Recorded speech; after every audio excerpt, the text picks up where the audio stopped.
welcome back to Earful Conversation Pod. I'm your host, Keshia Partridge, and we're on EP7. Can't believe it. We've made it 7 episodes. Happy to continue on. Today, our topic is going to be around fear. This is going to be fear part 2, but let's dive into our question of the day, which comes from the Earful Conversation Deck, the Family Dinner Edition. And the question is, what is your favorite thing to do with family and why? For myself, my favorite thing to do with family is to vacation. Like, we vacation during holidays together majority of the time, but we vacation for other reasons as well. But vacationing is number one. Number 2 would probably be sporting events. Like when we all go together to different sporting events, whether it's for the kids or for Jalen's birthday one year, we all went to a Creighton game. And whether we all were basketball fans or we just liked the snacks at the venue, we had an amazing time. It was fun, and it was just my love of sports plus family together was amazing. So that's my answer. I love spending time with my family in general, but vacationing and sporting events. What is your favorite thing to do with your family and why? So we're going to jump right into our topic. So last week we talked about fear. Last week was fear part 1. We discussed the impact fear has over your ability to engage in meaningful conversation. So for this week, I really started to think, we always talk about what fear is holding us back from ourselves. But what is your fear holding others back from? So really just stop and think about that. So what are your fears holding others back from? I'll start the story time to really paint you the picture of what I really truly mean. So my son plays basketball. I take him to the court anytime the weather permits us to do so. I live in Omaha, Nebraska. It's wintertime right now. We're not doing that right now. But he loves the game when he's on the court in his neighborhood. It's fun. It's free. It's everything. So he just recently started playing for a select team. We went to the tryout. We were for sure he was going to be on the A team. To our surprise, he made the B team. It took somewhat of a shot to his confidence. It shocked me as well. I was questioning, what happened in this tryout, because parents aren't allowed to go in. I'm questioning what happened and why didn't the coach see what I see? So weeks go on and I'm not sure what took place. We don't really have games because of COVID. So I'm just kind of wondering, questioning. We're working out on our own, but he's also going to practice as well. Finally, we have games. And the first few games, I'm noticing that something is a little bit different. This isn't my son. He isn't showcasing A team material. I get it. Something's wrong.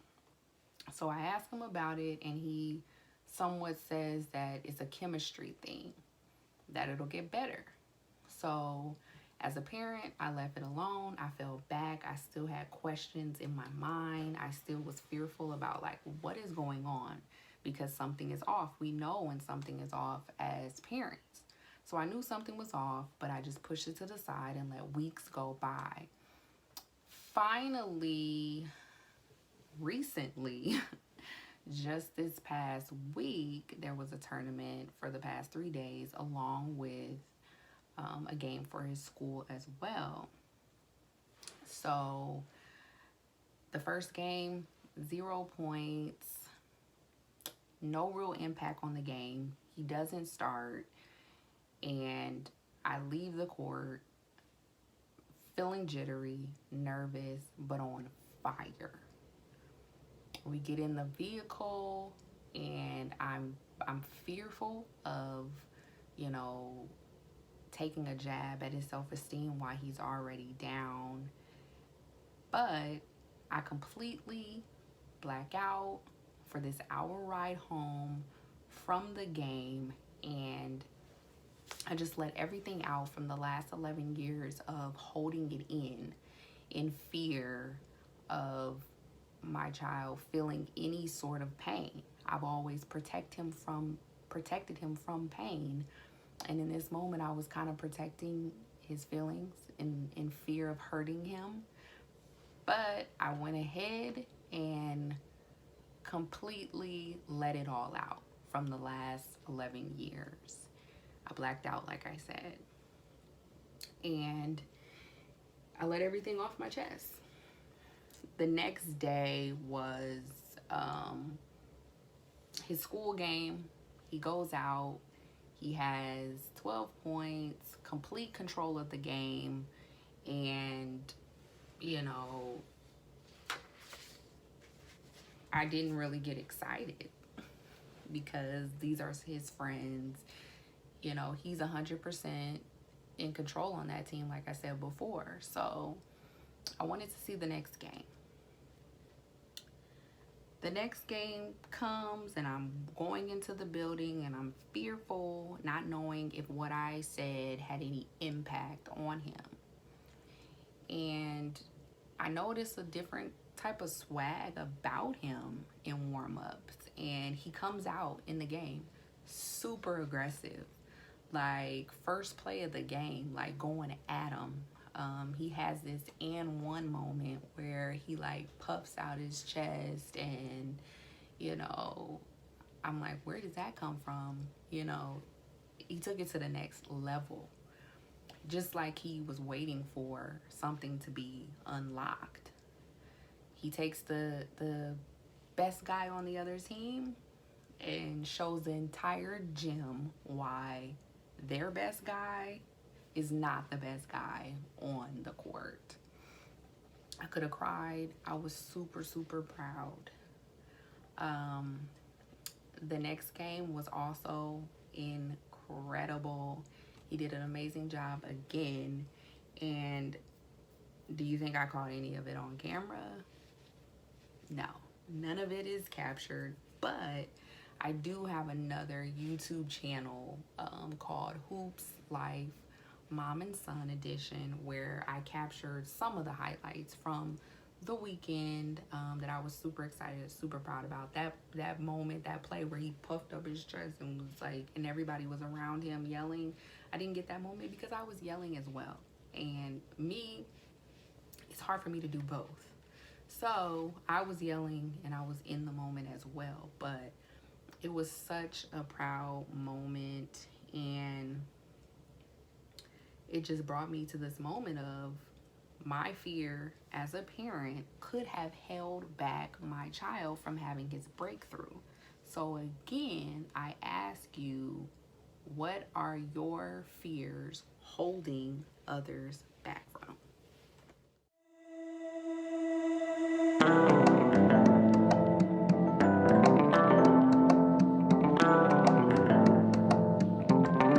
So think about that story time for a little bit. What if I would allow fear to stop my son from having his breakthrough? Parents, we see things in our kids before they recognize that it's there. Just like God sees things in us as people before we recognize that it's there. Last week I asked a question.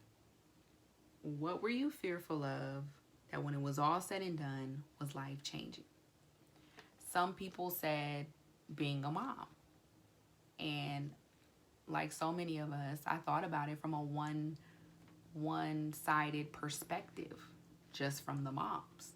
But think about it from the child, of having a fearful parent, of what that parent could possibly hold that child back from because of fear.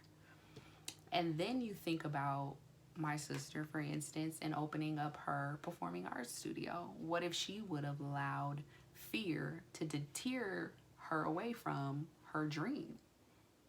not only would it have affected her, but all of those children that she's made a huge impact on their lives and changed the direction of their lives.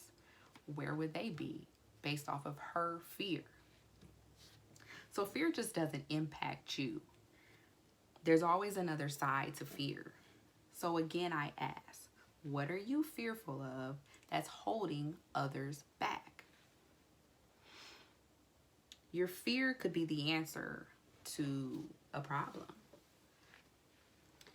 Those speaking engagements that I'm fearful of, so many of them, I'm the only one representing Black people, Black women, Black children. I'm the only one. So what happens when I don't show up, when I'm not in the room? All based on of my fear. My voice is not heard. It doesn't make any impact on even one person. I heard a speaker say the other day that God will let you live on whatever level you settle for. And that shocked me. And it made a huge impact on me because I thought about, what if I didn't share everything that I have to give? The people that need to hear it will never hear it because I settled in fear. Remove yourself from fear and think what's on the other side for someone else. Who are you holding back? And then we have to think about, what is the opposite of fear? What do you think the opposite of fear is? For me, the opposite of fear is faith. It's just common sense to have faith in something, to not be afraid. What's faith look like, and how do you silence fear? What do?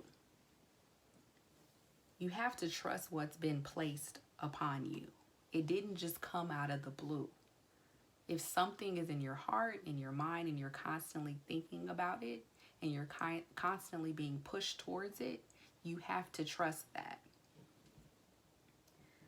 Think, why is starting this nonprofit placed on my mind? Why would I have been blessed with this child?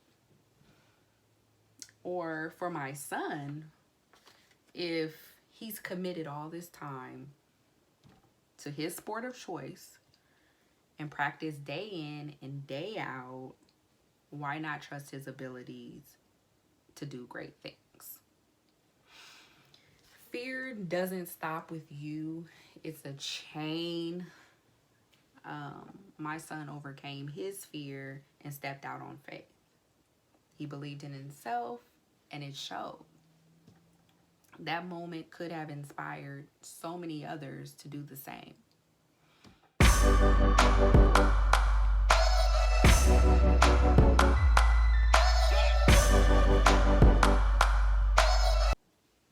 So let's get into our shameless plug segment.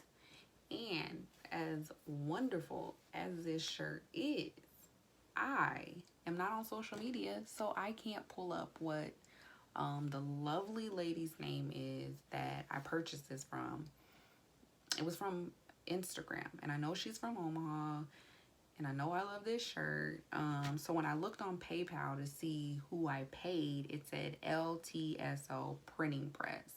So if you guys can Google that and find her information, amazing. If not, I will edit the video and eventually have it in the description, or I'll just hold up this shirt again and share her information that way. But I didn't want to miss an episode without shouting her out, because I really do love this shirt. It's awesome, and I'm going to find her information so everybody can purchase this shirt because it's super amazing. So I want to thank you for tuning into EP7 of Earful Conversation Pod. I appreciate you. We ended kind of hot and heavy, and I know you want more, and I hope you tune back in for episode 8.